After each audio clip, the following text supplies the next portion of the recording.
You know, if I've realized one thing over the years of 500 organizations and speaking to 1 million people, is I've realized the happiest people in the world, the people who have the biggest influence, are connected to the higher purpose, not the task purpose of their job.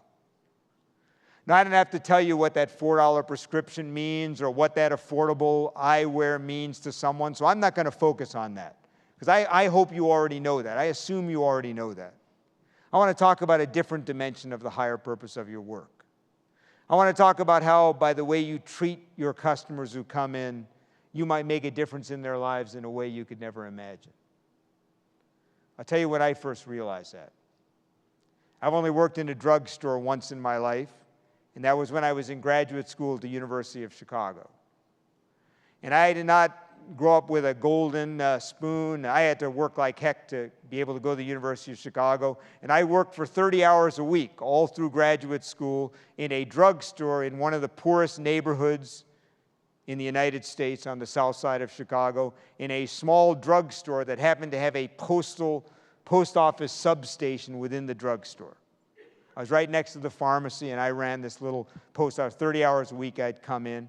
And I have to confess to you, the first couple of months of the job, I did not see any higher purpose in that job. I mean, I knew these customers who came into my store had pretty hard lives. It was obvious by their faces. But I really thought of my job as just weighing packages and selling stamps.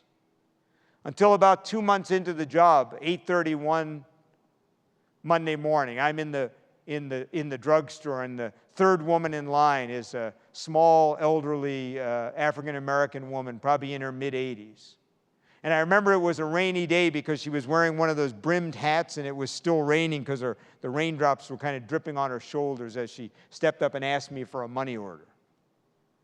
And it's funny, money orders were one of those little things that aggravated me in the job. In those days, the post office used to have like this machine that you'd run money orders. And I have to be honest with you, I kind of thought, for God's sakes, folks, get a checking account, because it would rip and you'd have to do 5 or 6 of these. And this woman came up and she asked for a money order. And as I'm making the money order, I said to her, "And by the way, how are you today?"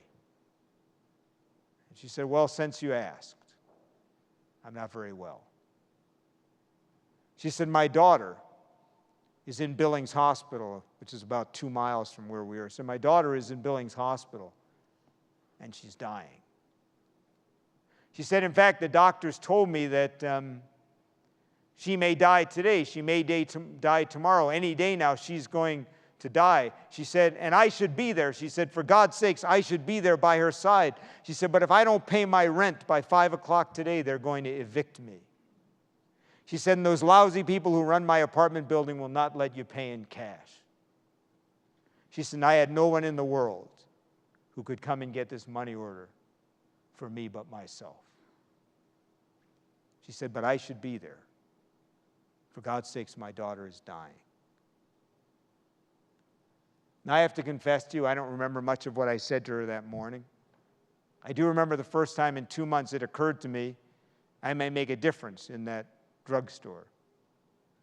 At the end of our conversation, she thanked me, and I'll never forget this as long as I live. She walked to the door of the drugstore, probably as wide as this room is. She walked I was already dealing with the next customer in line, and I watched her as she turned around, and she walked back down the aisle. And she came back behind the counter of the little postal substation, and she interrupted the next customer who was already doing business with me. And she put her shaking, feeble hand on my forearm, and she looked me in the eyes. And she said, "Son," she said, "I just want to thank you. I just want to thank you for being so kind. You do know, don't you? You do know, don't you? You made my day."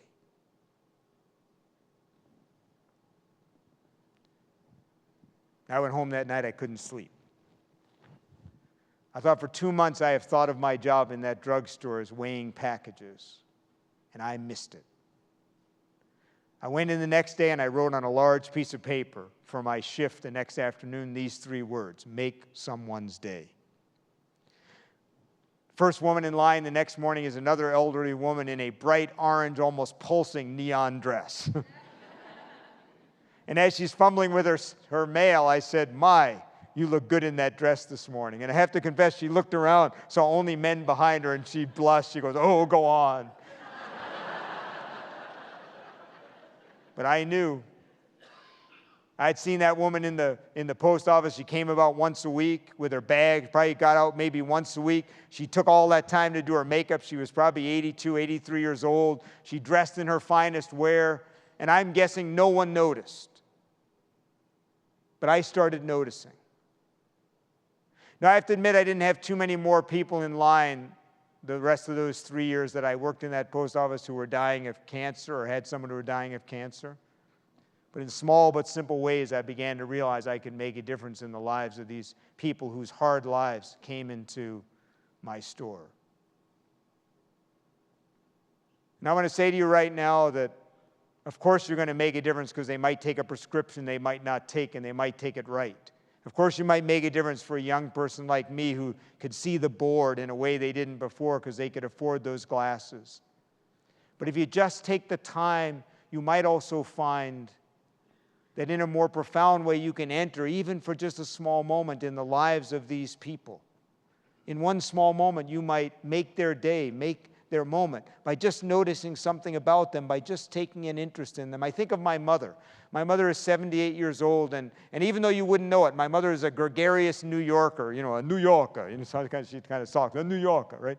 She's a gregarious New Yorker, but you would not know the deep loneliness my mother feels. You wouldn't know that all three of her sisters died, many, many years ago, that her parents are dead, that all the people, her best friends, all the people, her husband of many years, my father died when I was 8, or my stepfather, who she was with for 30 years, died 5 or 6 years ago. You wouldn't know the deep loneliness my mother carries. She moved to be near me, but therefore left the friends that she did have in New York.